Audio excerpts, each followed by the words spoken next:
किया है। अब देखना होगा कि सरकार कितनी जल्दी छात्रों को राहत दे पाती है। Bureau report, news express. Arunachal Pradesh के अंजाव जिले में सरकार ने एक रस्सी वाले पुल के इस्तेमाल पर पूरी तरह रोक लगा दी है। बेहद खतरनाक इस तरह के पुल पर पूरी तरह से पाबंदी लगा दी गई है। स्वास्थ्य एवं परिवार कल्याण मंत्री कलिखो पुल के निर्देश के बाद अंजाव जिले से रस्सी वाले पुलों को हटाया जा रहा है। कलिखो अंजाव जिले से ही विधायक हैं। उनके मुताबिक जिले में तकरीबन 115 लकड़ी के पुलों को बनाया गया है। मंत्री का कहना है कि रस्सी के पुल से लोगों को काफ़ी दिक्कत आ रही है। उनकी सहूलियत के लिए लकड़ी के पुलों का निर्माण कराया गया है।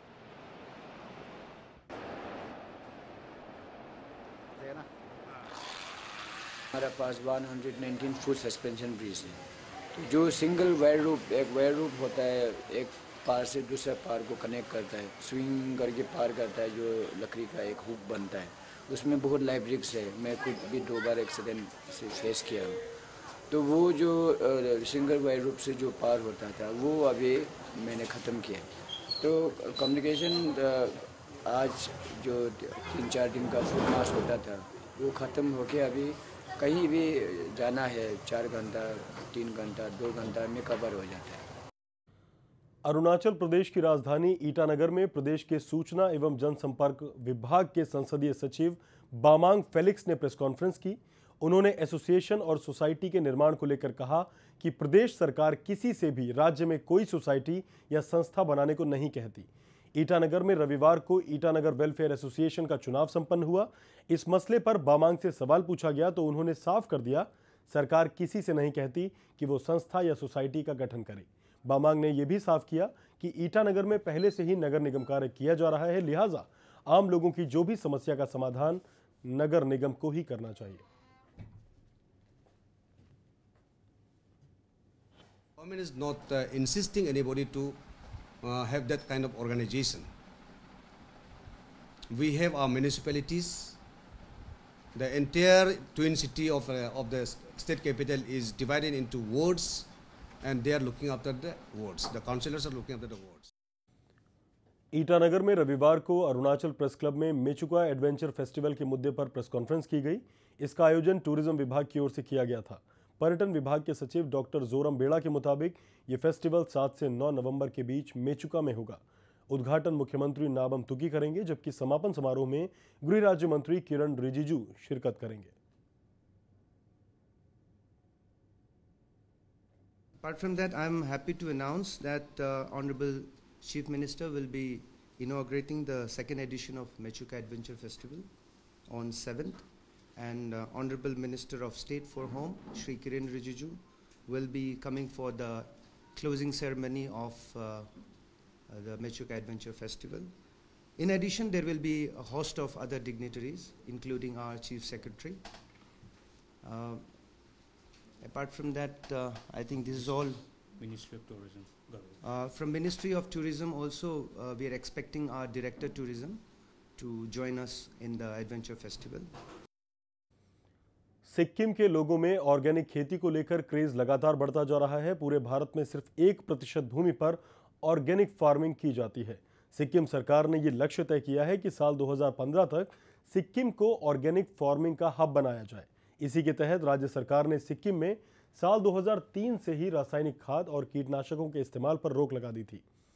आपको बता दें, ऑर्गेनिक फार्मिंग बहुत फायदेमंद है क्योंकि इस खेती में किसी भी तरह के हानिकारक रसायनों का इस्तेमाल नहीं किया जाता।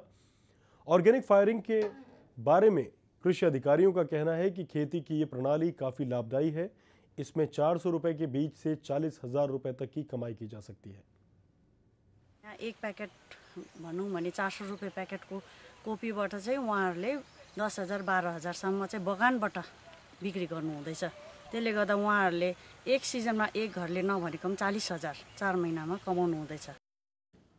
कल Manipur working journalist association union ने प्रेस क्लब में राज्य के पत्रकारों के लिए 1 दिवसीय फ्री हेल्थ कैंप का आयोजन किया। यह कार्यक्रम सुबह 9:30 से शाम 4 बजे तक चला। शिविर में दूरदर्शन, आकाशवाणी के अलावा दूसरे मीडिया समूह के पत्रकारों ने भी हिस्सा लिया। पत्रकारों ने अपने स्वास्थ्य की जांच भी कराई। आज रिम्स में free CT scan, x-ray, ultrasound, blood test किया जाएगा। आपको बता दें, Manipur working journalist union journalist के हक में काम करती है। तो we are getting very less, and we're doing very hard. And in view of that, we would like to, AMJU would like to do some welfare scheme, welfare project for them. That's why this is one of among them. Why we are organizing free medical camp, especially for journalists and their family. Manipur में बाल अधिकार के संरक्षण के लिए काम कर रहे आयोग ने शनिवार को मणिपुर प्रेस क्लब में एक दिवसीय कार्यशाला का आयोजन किया, जिसमें राइट टू एजुकेशन एक्ट के तहत बच्चों के लिए मुफ्त शिक्षा के मुद्दे पर चर्चा की गई। इस दौरान MCPCR के चेयरमैन नाबाचंद्र सिंह ने बच्चों की शिक्षा को अनिवार्य बताया। नाबाचंद्र के मुताबिक राज्य में बच्चों से जुड़े 50 से ज्यादा मामलों को आयोग देख रहा है। MCPCR की सदस्य हसीन चिश्ती ने बताया कि मणिपुर में बाल अधिकार के लिए ये संस्था लगातार काम कर रही है। The office on 12th November 2012, and thousands of cases we have solved. We have so people are scared. People means school. In a school, I have monitored 10 schools just recently. They don't know what is SMC, School Management Committee, School Management and Development Committee. They don't know. All the 10 schools in Imphal East area I monitored.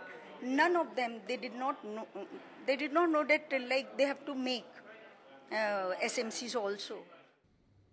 Manipur की राजधानी इम्फाल में कोमबेरन गांव के पास कुछ हमलावरों ने 2 ट्रकों पर अंधाधुंध फायरिंग की।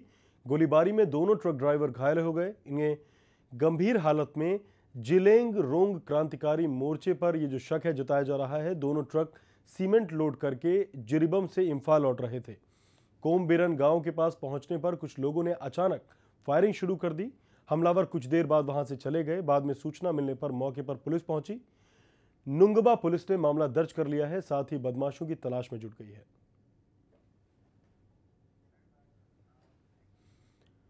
अरुणाचल प्रदेश के ईटानगर में 25 अक्टूबर को Miyo event management group rock music event capital chaos का आयोजन करने जा रहा है। कार्यक्रम के लिए बैंड को चुनने के लिए ऑडिशन भी हुए।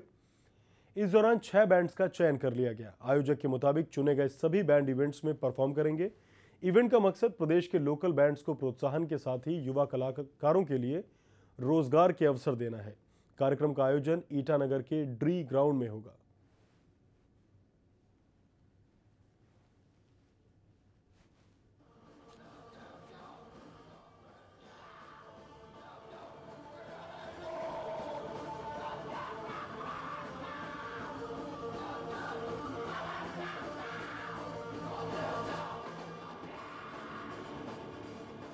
मोटिव हमारा है कि to promote the local music scene, especially rock और मेटल जो जॉनर्स ऑफ म्यूज़िक है, उसी को प्रमोट करने का हम अपना बेसिक ऑब्जेक्टिव है। और अभी जो होने जा रहा है वो एक audition plus pre event type का कुछ एक इवेंट होने वाला है। मतलब ऑडिशन लेंगे हम लोग यहाँ के लोकल बैंड्स के, फिर उसके बाद में जो सिलेक्ट होते हैं उनका एक प्री इवेंट रखा जाएगा ताकि उनको भी प्रमोशन मिले कुछ। तो नॉर्थ ईस्ट एक्सप्रेस में इतना ही। एक ब्रेक, जल्द हाजिर होते हैं।